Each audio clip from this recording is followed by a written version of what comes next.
I'm James Pigeon. I'm the manager of DER integration in the market design group at the NYISO. I've been focused for the last 5 to 6 years in market design, working on creating new rules for technology-driven resource changes that have been happening. And so by that I mean technology is changing the new types of generation that we're seeing on the system today. And we don't necessarily have the rules today to allow for those resource types. Hybrid storage is essentially the marriage of renewable generation and energy storage with the intent of locating the two very near each other or even at the same site to improve some efficiencies that they can deliver as a combined resource instead of keeping the two separate. A real-world example of hybrid storage could be something like pairing wind turbines with large energy storage, essentially batteries, and using the two together to allow them to gain some efficiencies by having them on site together versus trying to send the electricity from the one site where the wind turbines are located, send it across the wires and have it get into the energy storage. So having the flexibility of hybrid storage really allows the NYISO to better utilize some of these new resources that are coming as part of the CLCPA goals. Those goals actually have requirements in them, the first one being 70 by 30, which is making sure that 70% of the electricity that's generated on the grid today comes from renewable resources, and that's by 2030. There's 3 more goals that are critical to this piece, and that's 6,000 megawatts of solar energy, essentially, whether it's behind the meter or in front of the meter, by 2025. There's a requirement for 3,000 megawatts of energy storage by 2030, and lastly, a requirement for 9,000 megawatts of offshore wind by 2035.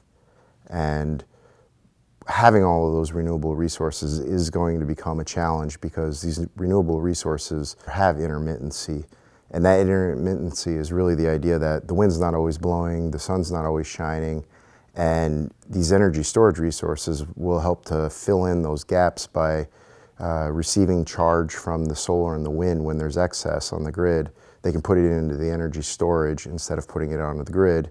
And by having them charged up when the sun isn't shining or the wind isn't blowing, they will be able to utilize what's captured inside of the storage. So having hybrid storage on the system versus the two individual resources kind of spread far apart will definitely help in some ways for the NYISO to better manage the grid.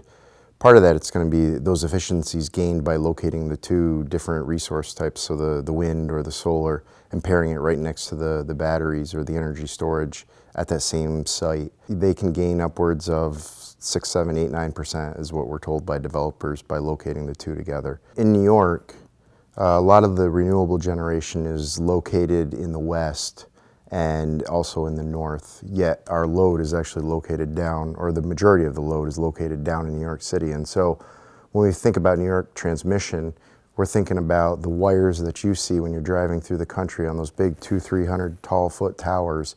And these wires are what's essential to moving lots and lots of that renewable power from the west and the north down into the city. And what happens sometimes is those wires just aren't big enough. That creates something that we call congestion. And when that happens, the wires are at their maximum capacity. They can't carry any more energy. And by having hybrid storage, what that does is essentially offer up 2 options.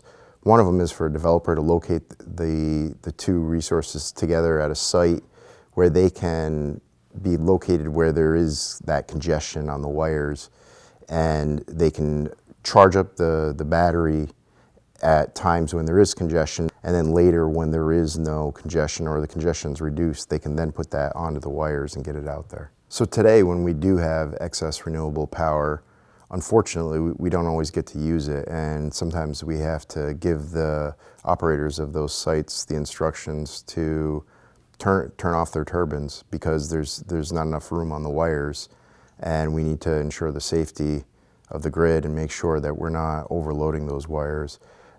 With hybrid storage, these operators will be able to put that electricity into the storage that's located there instead of having to just turn their turbines off or solar panels off. Okay, and so what's happening is today we have a lot of rules for existing generation that's been around for a century.